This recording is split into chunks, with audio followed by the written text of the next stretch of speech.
유한정 교수님의 영유아 인성교육의 전망과 과제, 교사 인성 중심으로라는 주제로 주제 발표가 있겠습니다. 큰 박수로 환영해 주시기 바랍니다. 네, 안녕하십니까. 인사드리겠습니다. 인하대학교 유한정입니다.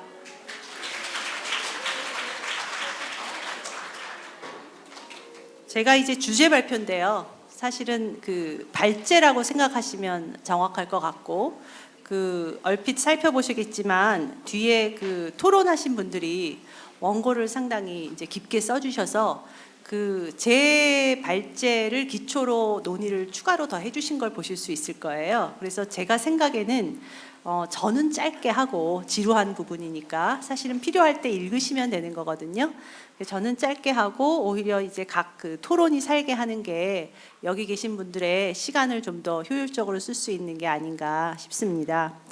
그냥 제 소견으로는, 제 원고는 인성보육의 개념이나 방향이나 전제를 생각해보는 얼개로서 기록이 있다라고 생각해 두시고, 이제 인성보육이나 인성교육에 대해서 생각하셔야 될 때 누가 정리해 놓은 게 있었지, 그래서 그거를 펴보시는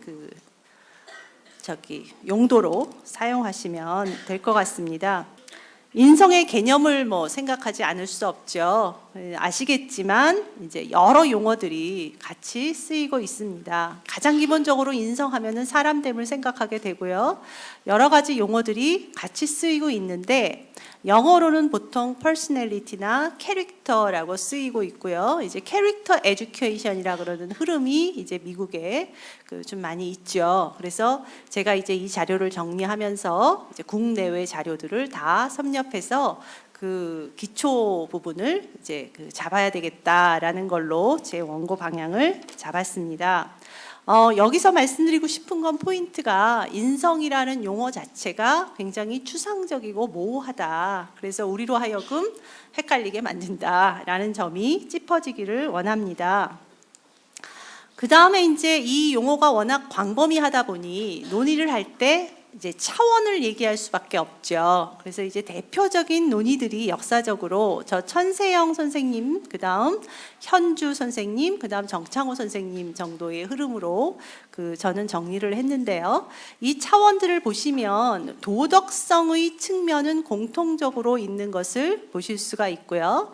그 다음에 다른 사람과의 관계 맺음, 소통, 이런 것과 관련되는 차원으로 사회성 혹은 시민의 인성, 이런 것들로 있는 것을 볼 수 있고요. 그 다음에 다른 차원으로 이제 감성은 아마 상대방의 감정을 이해하는 것, 이런 것과 관련이 있겠죠. 그리고 행동으로 나타나게 하는 것, 그 다음에 거기에 대해서 지식을 갖게 되는 것, 이런 측면으로 해놨다는 것을 알 수가 있습니다. 이때까지 이제 인성의 교육과 관련해서 나온 대표적인 논의 두 개는 아마도 이제 누리과정 부분과 그 다음에 인성교육 진흥법일 겁니다. 여기 계신 선생님들 너무 잘 아시지만, 누리과정 지도서에 나오는 인성의 덕목에 굉장히 우리가 익숙하죠. 저게 나오게 된 이제 배경이라든지 도입부라든지 이런 내용들은 제가 47쪽부터 이제 각 줄을 달아가면서 나름 이제 꼼꼼하게 정리를 해놨으니까 그걸 살펴보시면 될 것 같습니다. 그리고 이제 이번에 인성교육진흥법에서 나오는 이제 주요 용어들이 있는데, 그 부분은 제가 자료집 49쪽에 주요 용어, 그래도 이제 이 용어들은 알고 계셔야 되는 것, 이걸로 인성교육, 그 다음에 핵심 가치나 덕목, 핵심 역량, 그리고 이제 학교라 하면 뭘 말하나, 이제 이 부분은 법에 나오는 얘기니까요. 요거를 정리해 놓으시면 될 것 같고, 여기서 이제 우리에게 새롭게 보이는 것은 사실은 핵심 역량일 것입니다. 여기 보시면 이 핵심 가치나 덕목을 실행하는 데 필요한 지식이나 또는 능력, 이것을 이제 핵심 역량이라고 한다. 우리가 아마 영유아에게 뭔가를 갖춰주게 하기 쉽다면 그것은 아마도 이 역량이 되지 않을까라는 생각이 듭니다. 사실은 여기까지 오면 자, 인성교육진흥법의 대상으로 분명히 영희세 영아는 아니라는 것을 우리가 알 수 있고, 그럼 우리가 앞으로 영희세를 대상으로 인성은 어떻게 다뤄야 할까라는 것은 사실은 우리 학계의 이제 과제인 셈입니다. 사실은 인성교육의 개념 정의는 가장 원론적인 정의에서 시작하는 것이 오히려 낫습니다. 그게 이제 리코나의 정의로 보이는데요. 인성교육은 정말로 말 그대로 인성을 발달시키기 위한 교육이다. 이제 이렇게 되어 있는 거죠. 근데 그게 더 진솔하고 솔직하게 영호세 영유아를 대상으로는 사실은 다가오는 거죠. 그리고 이제 51쪽에 보시면 제가 윗부분에는 자, 보육진흥원이 인성보육이라는 용어로 뭘 말하고 싶었을까? 그리고 우리가 따르고 있는 표준보육 과정이나 그 다음에 해설서, 그 다음에 연령별 프로그램 자료집, 영화 프로그램, 이건 다 이제 보건복지부가 고시한 거잖아요. 거기에서 인성보육이나 인성교육은 어느 정도 다뤄지고 있는가라는 것을 제가 정리해놨는데 사실은 거의 다루어지고 있지 않습니다. 예, 그 상황이죠. 그러면 이제 이 상황에서 결국은 인성 교육이나 인성 보육이나 인성 캐릭터, 퍼스널리티 이런 걸 가지고 국내외 문헌들을 뒤지면서 제가 영호세 영유아에게 어떻게 다가가야 되지? 우리가 가장 기초적으로 합의할 수 있는 것은 무엇일까? 라고 했을 때 계속 발견하게 된 단어는 사실은 발달이었습니다. 국내외 문헌 전체를 통해서 발달시킨다, 발달하도록 지원해준다. 이런 용어들이 캐릭터와 관련해서 계속 나타나고 있는 것을 볼 수가 있어요. 그래서 저희가 그래도 인성보육이라고 한다면 인성의 발달이 이루어지도록 지원하는 보육 또는 인성의 발달을 중시하는 보육이라고 하면 우리가 출발하는데 크게 무리는 없지 않을까라고 하는 것이 이제 제 정의입니다. 그 다음에 그러면 이제 교사의 역할이 나오는 거죠. 교사는 그럼 어떻게 해야 하는가? 사실은 국내외 문헌을 보면서 인성 보육을 하려면 교사가 해야 될 일의 약 과장해서 90%는 모델링이다, 시범이다. 본인 스스로 인성 있게 행동하는 거 말고는 정말 별다른 게 없다라는 것이 계속 강조되고 있는 것을 볼 수가 있습니다. 그렇게 된다면 이제 사실은 그것이 우리 교사들에게는 부담으로 다가오죠. 아니 나보고 항상 바른 생활 사람이 돼서 행동하란 말이야 이제. 그리고 모든 보육의 문제는 내가 잘못 행동했기 때문이야 라는 식의 그 구조적 문제까지도 개인의 문제로 치환해 버리는 그런 한계가 또 있죠. 그럼 이 부분에서 우리는 그럼 어떻게 해야 되는가? 그 부분을 이제 주로 고민을 했습니다. 물론 이제 그럼 교사의 인성은 어때야 되는가 얘기를 안 할 수가 없어요. 그래서 이제 그 부분을 찾아보다 보면 물론 여러 연구들에서 교사가 갖추어야 될 인성의 특성, 자질, 역량 이런 걸로 이런 비슷한 단어들을 나열하는 것은 서로 다 다릅니다.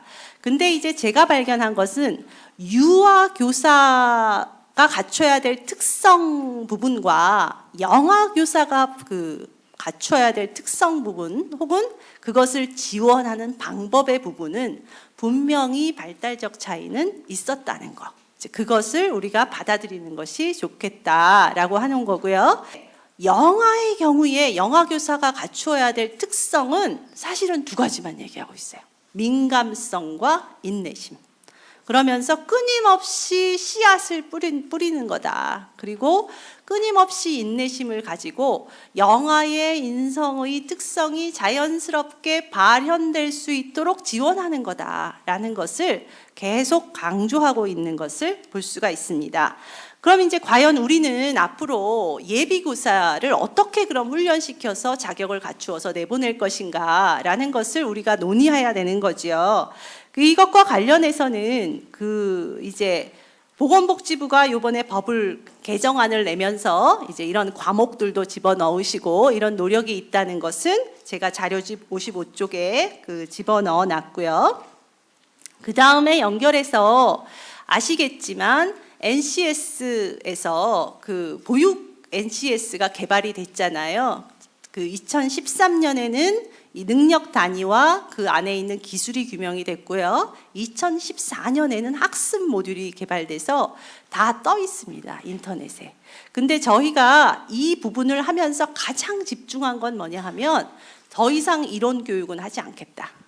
예비 교사들에게 가장 중요한 것은 실행 능력이다. 가능하면 수업도 대학이나 훈련기관에서 실행 중심으로 하겠다. 연습해 보는 거 위주로 하겠다. 그래서 예를 들어서 보육실의 흥미 영역을 어떻게 구성해야 되는지 이론으로 가르치지 않겠다. 그냥 해보게 하고 상호작용을 하면서 가르치겠다. 이런 식으로 해놨기 때문에 저희가 가장 역점을 둔 것은 결국은 예비 교사가 현장에 나왔을 때 구체적 실행 능력을 갖고 있는 것. 그것을 가장 강조하겠다. 그렇게 되면 그 인성 보육도 자연스럽게 그 구현이 될 것이다라고 하는 부분이고요. 이게 비단 우리나라만의 흐름은 아닙니다. 그래서 이미 외국에는 현장 중심, 보육교사들이 즉시 쓸 수 있도록 세펠이라든지 MTP라든지 QRIS 같은 경우는 여기 인터넷에 들어가 보시면 동영상 자료가 무수히 공개되어 있어요. 보고 배우셔라. 이런 식으로 전부 걸어놓지 않고 무상 공개를 하고 있거든요. 그래서 현장의 교사들과 직접적인 교류를 통해서 실행 교육을 하겠다. 굉장히 안타까운 얘기지만 올해 초에 그 선생님이 그 아이를 왜 때렸을까? 저희가 굉장히 고민을 많이 했거든요. 여러 섹터에서. 저희가 도달한 결론은 뭐였냐면 그 선생님은 적절한 대안이 없으셨을 거다. 더 적절한 대안의 리스트가 부족하셨을 거다. 그러면 이 적절하게 할 수 있는 대안의 리스트를 마련해 드리자. 그게 우리가 할 일인 것 같다라는 식으로 해서 올해 벌써 보육진흥원이나 육아종합지원센터 라인에서 그런 식의 프로그램들이 이미 많이 개발이 되고 있습니다. 그래서 그런 흐름들이 있다는 것을 말씀드리고 싶고요.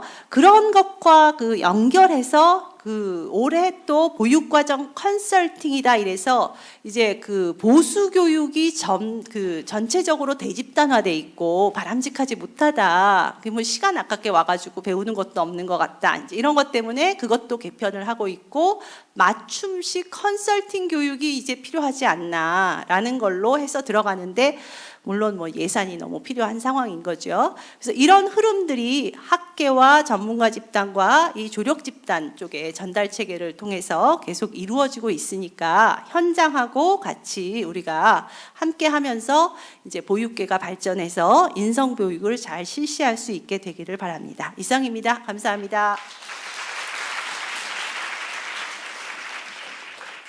바로 이어서 토론을 진행하도록 하겠습니다. 발제자와 토론자 여러분들께서는 단상으로 이동해 주시기 바랍니다. 저희 토론을 해주실 위해서 오신 분들은 학계에서 숙명여자대학교 아동복지학과의 정선아 교수님 오셨습니다. 네. 군포시 육아종합지원센터의 조윤아 센터장님 오셨습니다. 중앙일보 중앙인성교육연구소의 윤성만 기자님 오셨습니다. 한국인성교육협회 홍승신 이사장님 오셨습니다. 사단법인 함께하는 아버지들 대표 김혜준 대표님 오셨습니다. 예, 지금 말씀드린 순서대로 토론을 진행하도록 하겠습니다. 개인별로 한 6분에서 7분 정도 해주시면 되겠습니다. 먼저 정찬아 교수님 부탁드립니다.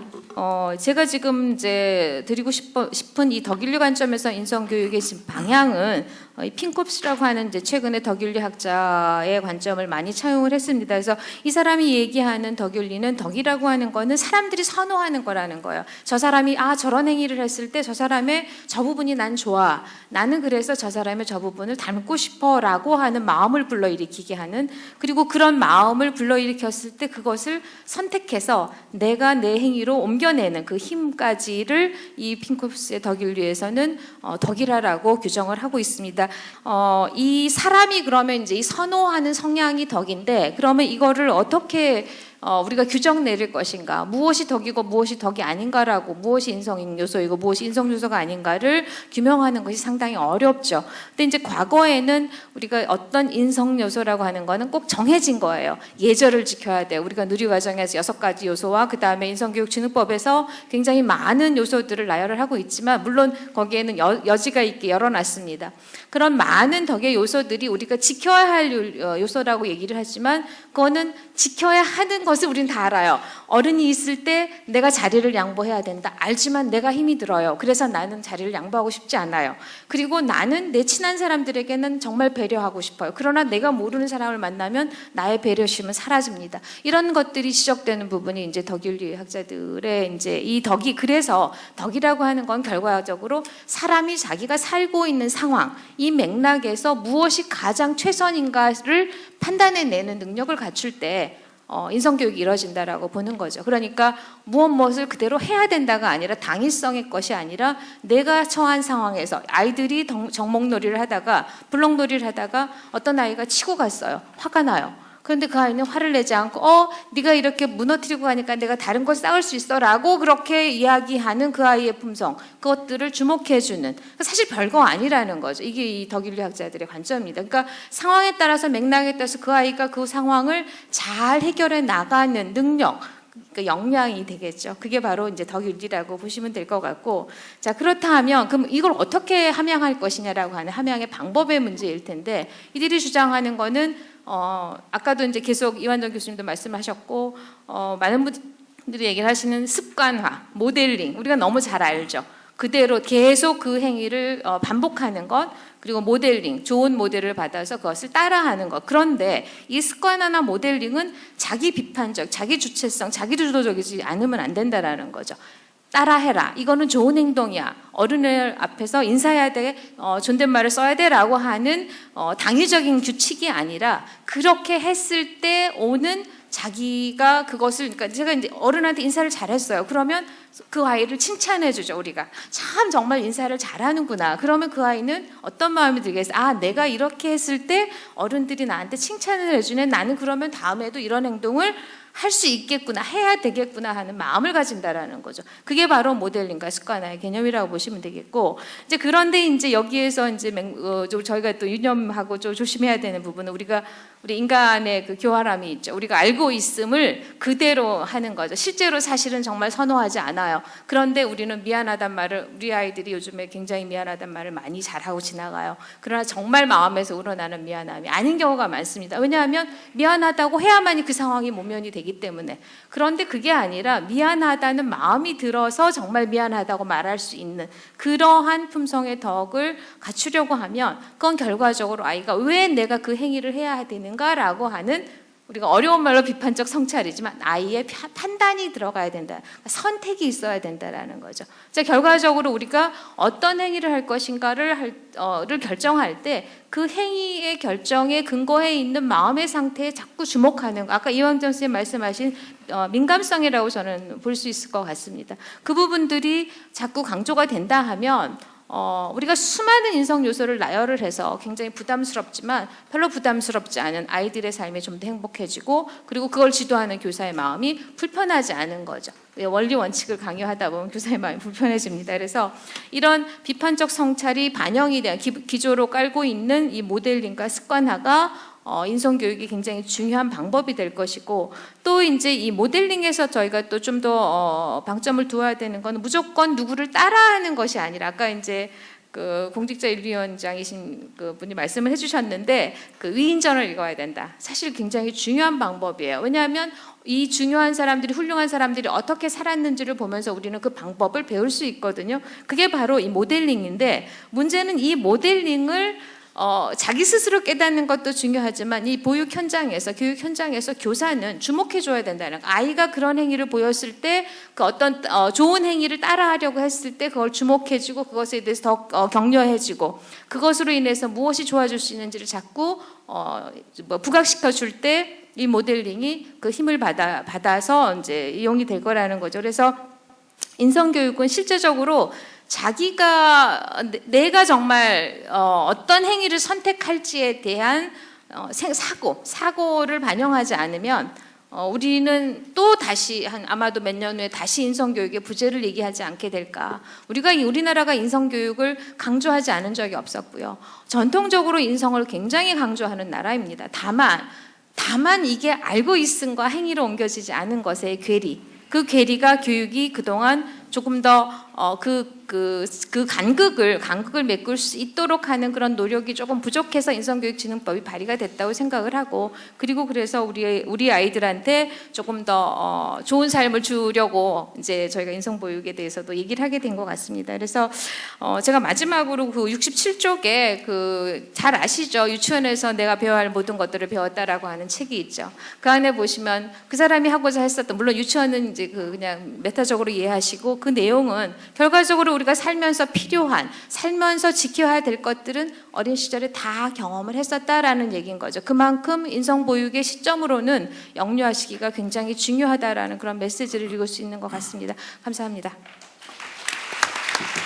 예, 감사합니다. 우리 아이들이 삶의 현장에서 그 나이에 맞는 내면적인 성찰과 사고를 통해서 진정성과 민감성을 유지할 수 있는 그러한 그 지도 방안을 우리가 모색했으면 좋겠다. 그렇게 이제 이해가 됐습니다. 자, 두 번째로 그 군포시 육아종합지원센터의 조윤아 센터장님 토론 듣겠습니다. 육아정책연구소가 2013년도 연구한 거에 의하면은 대부분 99% 이상이 영유아기의 교육이 이 아동 청소년 학교 폭력이나 이런 것과 관련이 있다라고 이렇게 인식들을 하고 있었습니다. 그리고 어린이집이나 유치원에 재직하고 있는 분들의 한 70%가 나 인성교육 하고 있어요라고 얘기했습니다. 아마 70% 이상이 인성교육을 특별한 거라고 생각해서 얘기했지, 사실 우리가 유치원이나 어린이집에서 인성교육을 안 하고 있는 곳은 아마 아무도 없을 거다라고 자신합니다. 그럼에도 불구하고 우리 사회에서 계속적으로 아동이나 청소년기부터 인성에 대한 문제를 야기하고 있고, 또 성인이 되어서도 마찬가지로 그런 것들로 인해서 사회 문제가 많이 일어나고 있는 것은 우리가 간과할 수 없는 부분이고요. 그런 부분에서 이게 영유아기부터 인성을 바르게 좀 어떻게 인성을 갖춘 아이로 자라도록 하기 위한 이런 노력, 지금 인성보육 포럼, 이건 굉장히 의미 있는 일이라고 여겨집니다. 그래서 아까 이제 발제자께서 이렇게 전반적으로 말씀해 주신 거에 대해서 제가 몇 가지 의견을 덧붙이면요. 인성보육 개념을 인성보육이라는 말이 어쨌든 인성보육 포럼에서 처음 사용한 말이고, 과연 이 인성보육의 개념을 정립해야 되지 않느냐라고 이제 말씀하셨고, 그 부분을 이야기를 해주셨습니다. 예, 저도 그 부분은 공감을 하는데, 저의 생각으로는 인성보육이나 사실 인성교육이나 다를 게 없다라는 것이죠. 왜냐하면 인성교육이라는 것은 이제 학교 기관이나 조금 더 이 교육적인 어떤 행위, 우리가 의도된 어떤 교육적인 행위로 인성을 갖춘 사람으로 자라게 하는 것이 목적이라면, 인성보육은 사실 영유아를 대상으로 하고 있기 때문에 교육적인 의도된 교육적인 행위보다는 보육이라는 행위로, 우리가 이 전문화된 다른 교육과는 조금 차별돼서 보육이라는 행위로 그 목적을 달성하고자 하는 의미에서 인성보육이라는 용어가 필요하지 않을까. 그래서 그런 의미로 봤을 때 어떤 인성을 갖춘 아이로 기르는 그런 어떤 목적에서는 차이가 없지만, 의도된 교육적 행위를 통할 것이냐, 보육을 통해서 그 목적을 이룰 것이냐의 차이가 아닌가, 그런 생각을 해보았습니다. 그다음에 두 번째로는요, 저희 이제 앞에서 교수님들께서 말씀해 주셨지만, 인성 교육의 어떤 내용들을 해야 되느냐, 그래서 누리과정이나 표준보육과정에 제시되고 있는 덕목에 대해서 이렇게 제시를 해주셨고, 또 앞에서도 이제 그 정선아 교수님께서도 사고에 대해서 말씀해 주셨습니다. 그 부분은 저도 전적으로 공감을 하는데, 영유아들 같은 경우는 이런 어떤 인지적인 교육이나 이런 것도 중요하지만, 그것보다 우선돼야 되는 것이 사회정서적 보살핌을 통한 인성보육이라고 생각을 합니다. 주로 이제 학교 인성교육이 덕목 위주의 교육이고요. 우리가 저도 어렸을 때 도덕교육, 윤리교육 굉장히 많이 받았고 지금 우리 이 나라에서 도덕이나 윤리나 인성교육을 소홀히 한 적이 한 번도 없습니다. 그럼에도 불구하고 지금 이런 어떤 문제로 계속 대두되는 이유는 바로 그런 어떤 그 덕목 위주의 교육, 실천이 되지 않고 앞에서도 말씀해 주셨는데 실천이나 습관화되지 않고 머릿속에만 있는 그런 어떤 교육이 문제가 아닌가 이런 생각을 합니다. 예비교사들 같은 경우도 어떤 그 실기교육이나 이런 것 굉장히 중요합니다. 그런데 단순히 어떤 그 손유일을 하고 이야기 나누기를 하고 게임 지도를 하고 이런 어떤 기능적인 실기가 아니라 그 밑바탕에 영유아의 어떤 존중에 대한 부분이 내재되어 있는 것들, 그런 것들을 기본으로 한 어떤 교사 역할 교육이 이루어질 수 있도록 조금 더 이런 어떤 집단 형태의 교육보다는 그런 어떤 그 그러니까 작은 집단의 어떤 교육이라든지 또 계속 이런 어떤 토론, 딜레마 상황에 대한 토론이라든지 또 발제자께서 말씀해 주신 맞춤형 어떤 컨설팅이라든지 이런 어떤 다양한 효과적인 교육 방법이 모색이 되어야 된다고 생각이 듭니다. 가장 중요한 것은 정책을 마련하는 분들이나 또 이런 어떤 무언가를 만들고 예산을 편성하고 학계에서 또 이끌어 가시는 분들이 저희들과 같은 생각으로 인성 보육을 보고 영유아의 어떤 올바른 그런 어떤 보육을 바라봐야 가장 좋지 않을까 생각이 들어서 오늘 간단하게 말씀을 드렸습니다. 예. 감사합니다. 그 보육 현장에서의 어떤 실천적인 접근으로 특히 사회정서적 보살핌의 어떤 인성적 해석 그리고 그 교사의 전문성이 인성하고 어떤 관계가 있고 우리가 어떤 준비를 해야 되는지 말씀해 주셨습니다. 예, 세 번째로 중앙일보 중앙인성교육연구소 사무국장이시면서 그 인성교육 관련해 다양한 활동을 계시는 윤성만 기자님 발표 내용 듣겠습니다. 지금 인성교육진흥법을 기초로 해서 교육부가 추구해 나가려는 방향은 앞서 이제 계속 논의가 됐었는데 주입식 윤리교육, 덕목 중심의 교육을 떠나서 역량교육으로 가자는 거거든요. 그러니까 역량교육으로 가자는 게 단순히 인성교육 하나만을 위한 게 아니라 이게 세계적인 추세입니다, 이미. 그래서 OECD 국가들의 상당 부분은 지금 대세코라 그래가지고 이 역량 중심의 교육 과정을 적용하고 있습니다. 예를 들면 이런 겁니다. 학교 현장에서 교과목 위주로 국어, 수학, 과학 이런 게 아니라 역량 중심으로 교육 과정을 재편을 하는데 프랑스 같은 경우는 3학년 수업 시간에 이런 게 있었습니다. 제가 가보니까 3학년 학생들이 싸우지 않고 갈등을 해결하는 법 이런 거를 수업에서 듣더라고요. 수학, 과학 이런 것뿐만 아니라 그런 것처럼 역량 중심으로 교육 과정을 재편하자.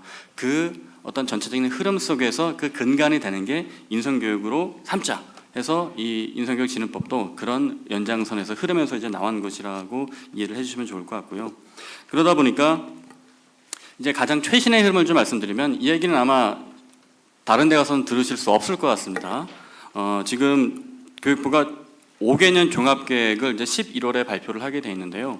그 11월에 발표하는 종합계획에 담길 내용을 제가 구체적으로 지금 말씀을 드릴 수는 없겠지만 그 핵심이 되는 것 중에서 몇 가지를 꼽아보면 앞서 말씀드린 것처럼 역량 중심의 교육 과정으로 이제 재편을 한다는 것과 그리고 또 한 가지는 세계 시민적 관점에서의 인성교육을 하겠다는 겁니다. 그러니까 요새 세계 시민교육이라는 말도 인성교육이라는 말 못지않게 함께 뜨고 있는데 그 세계 시민교육이라는 거를 요새 이렇게 국내적으로 화두가 많이 된 배경도 있겠지만 그 일일이 설명하다 보면 또 오래 걸릴 것 같고 그러니까 세계 시민교육의 관점에서 인성교육을 하겠다라는 거고 이 얘기는 여러분이 아실지 모르겠지만 9월달 UN 총회에서도 박근혜 대통령이 하신 말씀입니다. 세계 시민교육을 강화하겠다. 적극 지원하겠다라는 얘기 그리고 지난 5월 세계교육포럼에서도 있었던 얘기고요. 그래서 세계 시민교육의 관점에서 인성교육도 5개년 종합계획에 현재 담겨 담길 예정입니다. 그러다 보니까 여기에서 우리가 좀 더 고민해야 될 거는 뭐 그동안 해왔던 여러 가지 어떤 인성교육, 인성보육의 틀이 있는데 한 가지 추가된다면 어떤 다문화 교육이라든가 또 나와는 다른 상대에 대한 소통, 배려 이런 교육들이 앞으로 더욱 강해진다는 얘기죠. 그럼 결국은 배려와 소통이라는 것을 우리가 어떤 식으로 접근을 하느냐. 그동안은 상당 부분 어떤 덕목 중심의 접근을 많이 해왔던 것도 사실입니다. 그런데 이제는 이게 역량이 되는 거고 능력이 된다는 거죠. 앞서 이제 조윤아 센터장님께서 말씀하셨지만 교사에게 인성 자체가 이제 전문성이라는 말씀에 이제 저도 적극 공감을 하고요. 그러다 보니까 앞으로의 인성교육의 방향 그리고 인성보육의 방향은 단순히 인성교육을 위한 인성교육이 아니고 전체 교육 철학의 흐름 속에서 이렇게 톱니바퀴처럼 맞물려서 바뀌는 그런 역할을 하게 될 거다라는 말씀을 드립니다. 끝으로 그러면 인성보육의 어떤 지향점에 대해서 좀 말씀을 드려보겠습니다. 사실 인성보육이라는 것에 대해서는 사실 저는 생각을 많이 못 해봤습니다. 왜냐하면 인성교육진흥법도 그렇고 대부분 학교급에서의 인성교육에 많이 신경을 썼던 게 사실입니다. 하지만 이제 작년부터 인성보육이라는 이런 말을 이제 주창을 하기 시작을 했는데 그 인성보육의 관점을 저는 이렇게 해석을 해봅니다. 인성교육의 정의 또 인성의 정의 여러 가지가 있겠지만 제가 그냥 지난 4년 동안 취재해왔던 얘기들을 가지고 압축을 해서 보면 인성교육 딱 두 가지인 것 같아요. 하나는 올바른 내면의 품성, 바른 품성을 갖게 하는 것이고 두 번째는 이거를 실천하는 행위 규칙을 습득하도록 하는 일입니다.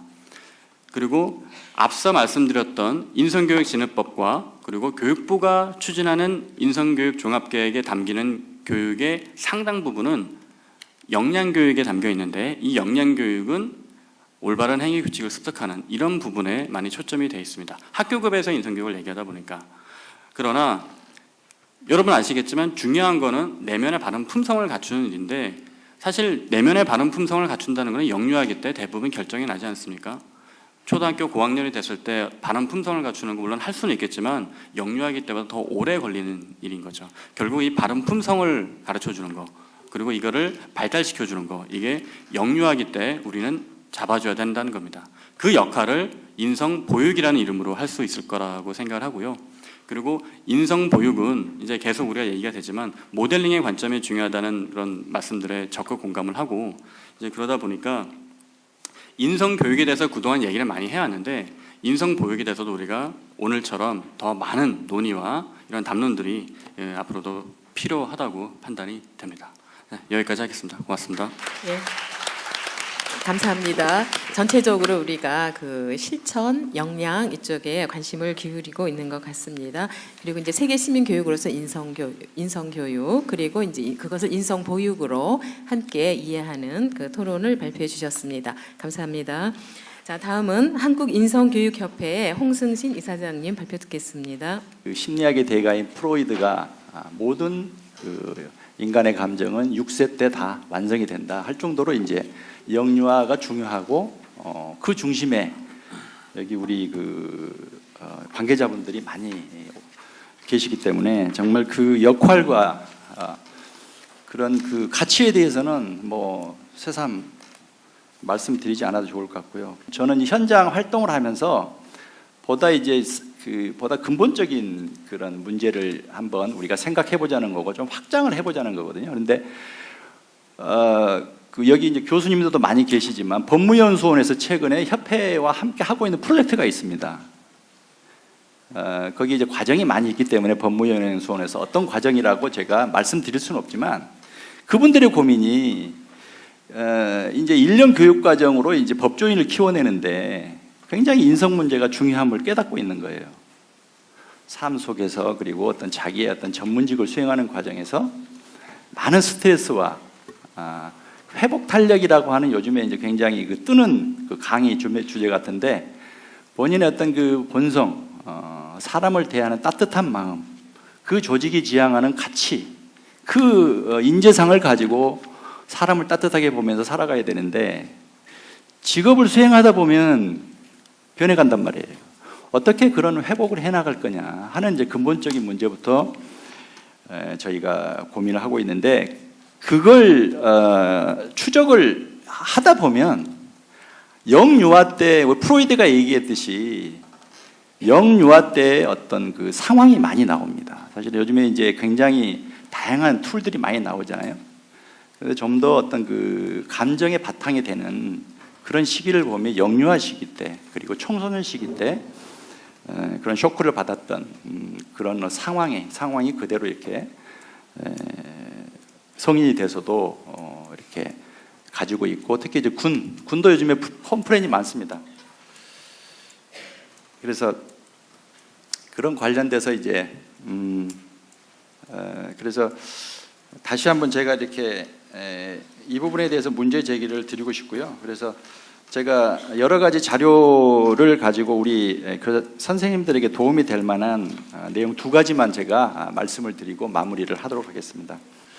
그 93년도에 토마스 리코나 미국의 인격 교육학자가 말씀하셨습니다. 영유아 인성 교육의 지침. 근데 93년인데 꽤 오래됐는데 이게 가장 어떻게 보면 이제 지침이 되는 것 같아요. 제가 여기 계신 선생님들에게 도움이 될 것 같아서 제가 몇 가지 말씀드리겠습니다. 활동 중에서 인성 덕목을 강조해야 되고 인성 덕목을 배울 수 있는 기회를 제공해야 된다. 이게 당연한 얘기지만 헌신할 수 있는 분위기를 만들어줘야 된다. 우리 선생님들이 아이들에게 헌신할 수 있는 분위기를 만들어주는 게 굉장히 환경 조성과 제도적인 뒷받침과 이제 분위기를 조성하는 게 너무나 중요하다. 그리고 부모와 지역사회가 함께 참여할 수 있도록 협조를 구하는 거. 우리 그 선생님들만의 이런 어떤 그 행사로 보여줄 수 있겠지만 물론 이제 어떤 학부모님들과 함께하는 뭐 행사로 알고 있습니다. 그래서 보다 더 그런 어떤 부모와 지역사회가 함께 참여하고 그런 어떤 축제의 장이 될 수 있도록 그러면서 우리 선생님들의 자존감을 바로 세울 수 있는 그리고 이 한자로 보면은 그 어미 모자가 어머니의 그 뱃속을 뜻하는 거잖아요. 표현문자이기 때문에. 그런데 어미 모자에 점이 2개 있습니다. 그건 우리 아이를 품는 어머니의 마음처럼 우리 교사 선생님들이 우리 아이를 돌보고 있기 때문에 그 인성이라는 거는 그런 마음으로 제가 말씀드렸듯이 스킬과 메소드도 중요하지만 정말 내가 이 일을 하는 데 있어서 가치와 그런 마인드적인 변화 그리고 그게 사회적인 합의 그리고 지원이 이루어졌을 때 그런 정말 우리 교사들이 그런 역할을 할 수 있지 않을까 싶고요. 제가 이제 현장 활동을 많이 보다 보니까 그 초점이 우리 영유아하고 약간 벗어날 수는 있겠지만 여러분들에게 하고 싶은 얘기에서 제가 이런 말씀을 드렸습니다. 이상입니다. 감사합니다. 네, 감사합니다. 특히 이제 가정에서의 부모들도 같이 우리가 인성 교육에 좀 포함시켜서 같이 갔으면 좋겠다는 말씀. 그리고 이 현장의 여러 가지 그 실천적인 노하우들이 서로 이렇게 시너지 효과를 낼 수 있도록 협력하면 좋겠다는 제안을 해주셨습니다. 예, 마지막 발표 듣겠습니다. 함께하는 아버지들 김혜준 대표님, 예, 말씀해 주십시오.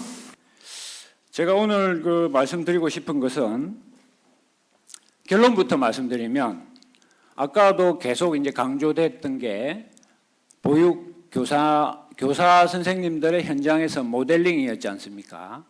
근데 그거 참 부담스러운 거죠. 그러니까 저의 제안은 아빠들을 활용하시라는 겁니다. 예.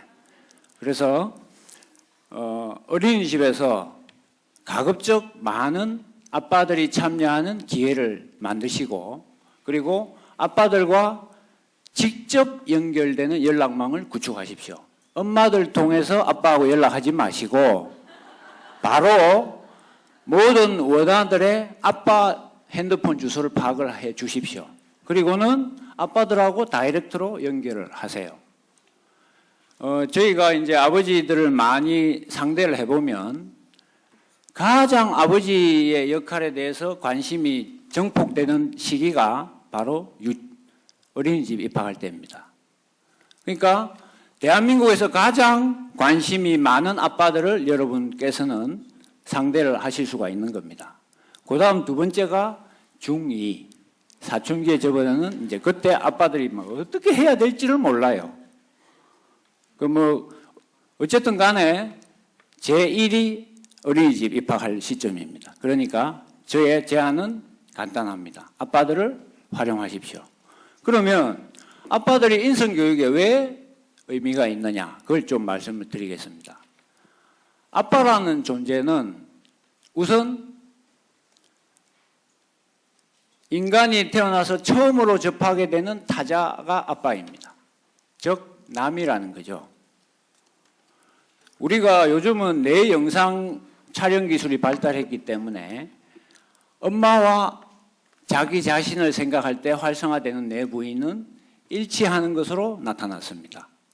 그런데 본인을 생각할 때와 아빠를 생각할 때 활성화되는 부위는 완전히 다르게 남으로 나타났다는 사실을 알고 계십니까? 그러니까 아빠는 일단 남이에요. 그럼 남이기 때문에 중요한 역할이 있는 겁니다. 바로 인간관계의 기본적인 원형이 아빠로부터 형성이 된다는 겁니다. 아까 말씀하신 프로이트의 그런 이론적 배경도 같은 맥락이라고 이해할 수 있겠습니다. 그래서 저희가 지금 강조하고 있는 인성이라는 그 개념을 한번 뜯어보면 저는 뭐 이렇게 생각합니다. 일단 자기 관리, 두 번째는 대인 관계를 어떻게 형성하는가, 세 번째는 공동체 속에서 어떻게 시민으로서 건강하게 살아갈 수 있을 것인가, 이 세 가지라고 봅니다. 그러면 처음으로 접하는 남이기 때문에 인간관계의 원형을 제공해주는 존재이기 때문에 아빠는 더없이 인성교육의 중요한 존재가 되는 거죠. 다음으로 아빠는 흔히 사회생활을 왕성하게 하는, 사회를 이해하는 창의 역할을 해줍니다. 아이들한테. 그걸 통해서 바로 공동체, 그리고 아빠는 주로 가정에서 가장의 지위에 머무르는 경우가 많기 때문에 가장이 뭐겠습니까? 집안의 질서를 가르쳐주는 존재이겠죠. 여기에서 바로 또 공동체 내에서 질서 개념도 학습하게 된다고 봅니다. 그래서 결론적으로 말씀드려서 아빠를 활용하시라는 겁니다. 그것도 다이렉트로, 절대 엄마 경유하지 마시고요. 예, 그게 제가 오늘 꼭 좀 드리고 싶은 말씀입니다. 감사합니다. 예, 감사합니다. 우리 인성교육에 있어서 든든한 지원군으로서의 아빠 부대, 저희가 이제 발견하게 되었습니다. 자, 좋은 말씀들 감사드리고 여기서 우리가 마무리를 할 때가 된 것 같습니다. 정 교수님이 처음부터 포문을 열어주셨듯이 우리가 이제 뭐 구호만으로 우리가 인성교육을 할 때는 이제 지난 것 같고 이제 그럴 준비가 되어 있는 것 같습니다. 그러기 위해서 오늘 모여서 말씀해 주신 내용들을 종합을 해보면 그 가정을 포함해서 각 분야의 전문가들, 실천가들이 서로 협력해서 우리가 더 나은 단계로 나갈 수 있어야 될 것 같습니다. 이 말씀을 마무리로 드리고 이제 토론을 마치도록 하겠습니다. 원래 객석 토론이 있어야 되겠지만 시간 관계상 그런 포기를 해야 되겠습니다. 예, 감사합니다.